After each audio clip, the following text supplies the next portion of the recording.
आज कहीं इनको 3 बजे बुलाया, आने के बाद में इनसे जैसे ये कह रहे हैं, इनके बताए अनुसार कि साहब हमारे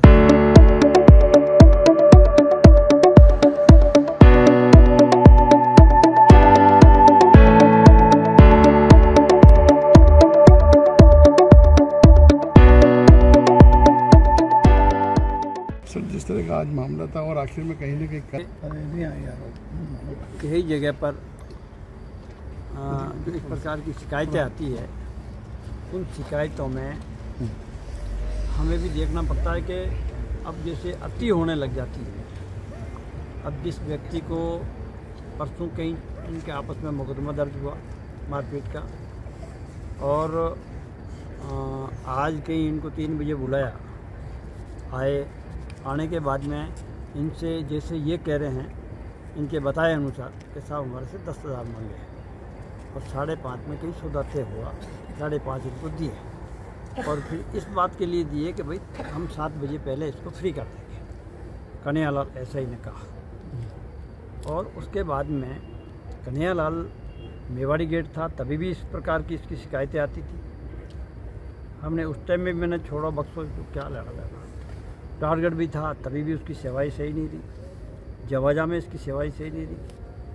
और इस प्रकार का लूट खसोट जनता के साथ में होना अच्छी बात नहीं है।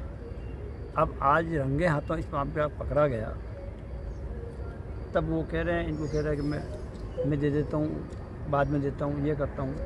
और अभी भी टालम टोल से जब मैंने कहा भाई देखो, इस प्रकार चोरी और सीना चोरी दोनों ने चलेगी। पुलिस में नौकरी करनी, गवर्नमेंट तनख्वाह दे रही है ना आपको, फिर इस पैसों से काम चल रहा है क्या आपका?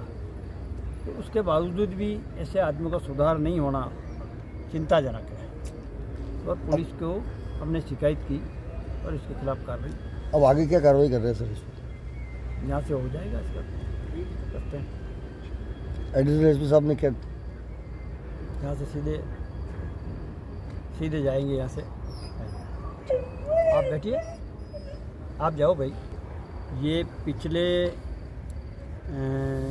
पिछले कार्यकाल से ही जो कांग्रेस का शासन था, उस शासन के अंदर इस सरकार ने इस तंत्र का भी इतना ढर्रा बिगाड़ दिया। तो सारे लोग तंत्र में खराब नहीं हैं, अच्छे लोग भी हैं इस तंत्र के अंदर, लेकिन ऐसे कन्हैयालाल जैसे लोगों का द्वारा खुली लूट करना ये चिंता का विषय है। इसलिए इस तंत्र को सुधारने में टाइम लगेगा। अभी हमारी सरकार आई है, डबल इंजन की सरकार, ऐसे लोगों के ऊपर नकेल कसेगी और किसी प्रकार का भ्रष्टाचार मुक्त व्यापार बनाने के लिए पूरी कार्रवाई करेंगे। जी, मेरा छोटा भाई के 2 दिन पहले मतलब मारपीट किसी के साथ हो गई थी, ठीक है ना। तो उस बंदे ने ना रिपोर्ट दर्ज करा दी थी यहाँ के साकेत नगर थाने के अंदर। तो आज पुलिस वाला फ़ोन आया था, तो हमारे को बुलाया था, कब आ जाओ। तो हम फिर आ गए यहाँ पे, मैं छोटे भाई को लेकर आ गए। तो दिन भर हमारे को बिठाए रखे यहाँ पे, कुछ ना खाया ना पिया, पूरे परिवार सहित यहीं बैठे थे हम। बोले शाम तक छोड़ देंगे। फिर शाम को 6 बजे मैंने कहा साहब क्या है, कि ऐसा करो 10,000 रुपये ले आओ और मैं आपको शाम को 1 घंटे में छोड़ दूँगा। तो मैंने कहा साहब 10,000 तो साहब एकदम भी कहाँ से लाऊँ हम, आप पहले बोलना चाहिए। बोला कि नहीं। फिर जैसे जैसे 2,000 किससे 1,000 किससे 500 करके 5,500 रुपये इकट्ठे हुए उन्होंने दिया। वो घनी मुश्किल से माना, उस 5,500 में भी मान ही नहीं रहा था। फिर चलो डाल दिया, जेब में डाल दिया। फिर बोला आप 1 घंटे बाद में आ जाओ, 7 बजे आ जाओ। तो 7 बजे फिर मैंने कहा ठीक है। फिर हमारे को भेज दिया घर पे कि आप घर पे जाओ। फिर मैं वापस घर जाकर वापस मेरे छोटे भाई का फ़ोन लगाया। मैंने कहा फ़ोन तो लगाऊँ, फ़ोन लगाया तो उसका फ़ोन बंद आ रहा था। फिर हमारे को होगी शंका, मैंने कहा 1 मिनट चलो वापस थाने।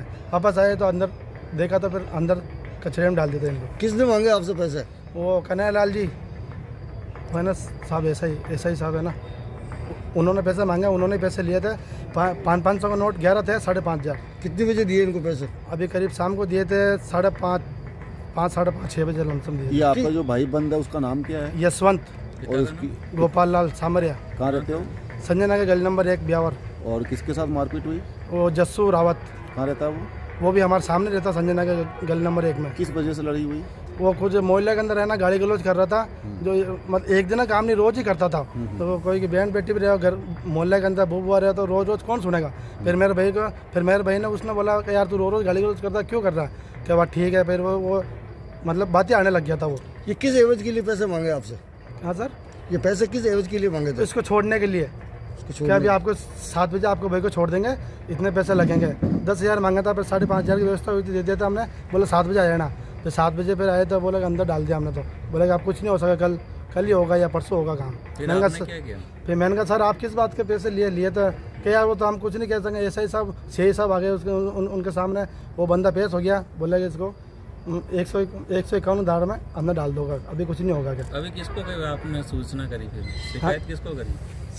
शिकायत तो MLA साहब को। फिर वो आए, फिर वो विक्रम बप्सा नाम का लड़का हमारा भाई है, मोहल्ला में रहता, उसको कॉल लगाया। मैंने कहा कुछ नहीं हो रहा, पैसा भी ले लिया और भाई को अंदर भी डाल दिया। तो बोले ठीक है मैं लगाता हूँ। फिर बाद में यह बंदा सबको लेकर आया यहाँ पे। आपका नाम? सोनू सामरिया।